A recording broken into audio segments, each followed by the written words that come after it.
So hitting that switch back in time, Yeah. right? What books would you recommend? And again, you can Yeah. select maybe one or two books. Again, because I think a listener that's listening to you, they hear your energy, they hear your positivity, but obviously that is part of learning what you're doing, why you're doing, and how you're doing it. Yeah. Some books now that I've read that I would recommend to anyone listening. I'm going to start with one that's called The 24-Hour Walk by Mm, Colin O'Brady. And he talks about completely checking out, putting your phone down and walking for 24 hours. wow. Actually, it might be the 12-hour walk. And he talks about walking for 12 hours, sorry. And it's called the 12-hour walk. And he talks about walking for 12 hours, but putting everything away and just being present to the universe that you're walking in. You notice so many things when you don't have your phone on you, and you get kind of this delusional state after a few hours where you're like, I got to think about something. He said, you notice how more vibrant everything is, and stuff like that. Colin O'Brady is one of the co-founders of 29029, the event that I did with Jesse Itzler. They both co-founded it.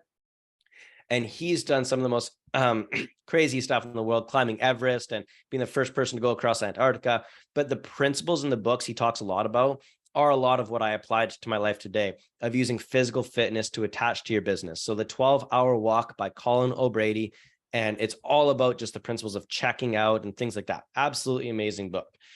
The second one I like to recommend, Living with a Seal by Jesse Itzler. It's one of the funnest books I've listened to on the business side of things.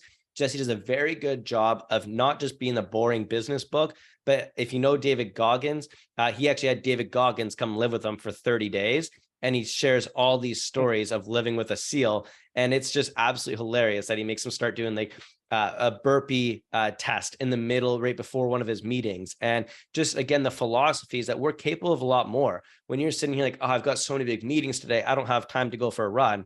No, you have time to go for a run. You're just choosing not to. mm, So that's that. Emma, I got to give a shout out to the classic all-time favorite, Rich Dad Poor Dad.